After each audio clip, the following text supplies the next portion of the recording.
April மாதம் 13ஆம் தேதி தவக்காலத்துடைய உச்சகட்டமாகிய புனித வாரத்தில் நுழைகிறோம். ஆண்டவருடைய வெற்றி பவனி அதை குறித்து லூக்காச் 19ஆம் அதிகாரத்திலே பார்க்கிறோம். 28 44 உள்ள வசனங்கள். இவற்றை சொன்ன பின்பு இயேசு அவர்கள் முன்பாக எருசலேம் புறப்பட்டு சென்றார். ஒலிவம் என வழங்கப்படும் மலை அருகிலே பெத்தானியா ஊர்களை அவர் நெருங்கி வந்தபோது சீடர்களை அனுப்பினார். அப்போது அவர்களுக்கு எதிராக இருக்க ஊருக்கு போங்கள், அது நுழைந்தும் இதுவரை யாரும் அமராத ஒரு கழுதை குட்டியை கட்டி வைத்திருப்பதை காண்பேன், அதை அவிழ்த்து கொண்டு வாருங்கள். யாராவது உங்களிடத்தில் ஏன் அவிழ்க்க என்று கேட்டால் இது ஆண்டவருக்கு தேவை என சொல்லுங்கள். அனுப்பப்பட்டவர் சென்று அவர் தான் சொன்னவாறு இருக்க கண்டார்கள். அவர்கள் அதை அவிழ்த்துக் கொண்டிருந்த போது கழுதையின் உரிமையாளர் கழுதை ஏன் அவிழ்க்கிறது என்று கேட்டார். அதற்கு அவர்கள் இது ஆண்டவருக்கு தேவை என்றார். பின்பு அதை இயேசுடன் ஓட்டி வந்தார்கள். அக்குழந்தை அக்கழுதையின் மேல் தங்கள் மேலாடைகளை போட்டு இயேசுவின் மேல் ஏற்றி வைத்தார்கள். போய்கொண்டிருந்த போது தங்கள் மேலாடை வழிகளில் விரித்துக் கொண்டே சென்றார். இயேசு ஒலிவமலை சரிவை நெருங்கி வந்தார். தெருநின்ற சில அனைவரும் தாங்கள் கண்ட எல்லாவற்றையும் வல்ல செய்திகளை உரத்தக்குள் மகிழ்ச்சியோடு கடவுளை புகழத் தொடங்கினர்.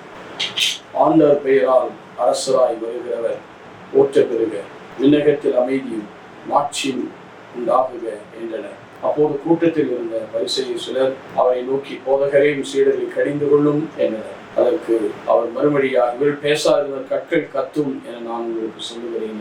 இயேசு நெருங்கி வந்ததும் பார்த்து அழுதார். இந்த நாளிலாவது அமைதி வழியை நீ அறிந்திருக்கிறாதா? ஆனால் இப்போது உன் கண்களை மறைக்கப்பட்டுள்ளன. ஒரு காலம் வரும், அப்போது உன் பகை உன்னை சுற்றி அறநிலைப்பி உன்னை முற்றிவிடுவார். உன்னை உன்னிடத்துள்ள மக்களையும் எப்பக்கத்திலிருந்து நெருக்கி அழித்து உன்னை தரைமட்டமாக்குவார். மேலும் உன் கற்கள் உன்னை நிராபடி செய்வார். ஏனெனில் கடவுள் உன்னை தேடி வந்த காலத்தை நீ அறிந்து கொள்ளவில்லை என்றார். எனக்கு அருமையானவர்களே, ஆண்டவரை வெற்றி பவனி என்று சொல்லலாம். ஆண்டவரை வெற்றி பவனி. இது என்ன வெற்றி பவனி என்றால், இந்த பூமிக்கு எதற்காக வந்தாரோ அது இறுதி பவனியிலே அது நிறைவேறுகிறது. அவருடைய வல்ல செயலில் கண்டவர்கள் சொன்ன வார்த்தையிலிருந்து தெரிகிறது. 37ஆவது வசனம், ஆண்டவர் பெயரால் அரசராய் வருகிறவர் கூட்டப்படும்.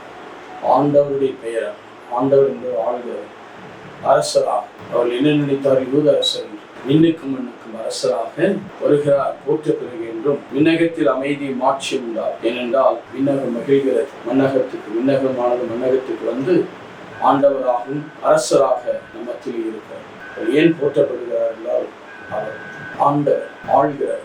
ஆண்டவர் என்றால் ஆள்கிறார். இயேசு கிறிஸ்து ஆண்டவர்.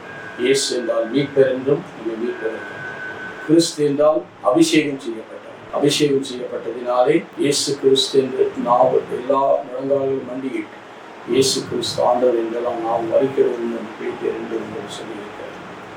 ஆகவே ஆண்டவர் ஆள்கிறவராக தன்னுடைய இறையாட்சி இந்த பூமியிலே நிறுவி அவர் ஆளுகை செய்து தன்னை முடப்பக்கம் அவர் சென்று விட்டிருக்கிறார். நாம் ஒரு பகைவனை கால்மனையாக்குவது 1 பார்க்கிறோம். இவரை 10 பார்க்கிறோம். கால்மனையாக்கும் வரை அவர் நமக்காக காத்திருக்கிறார்.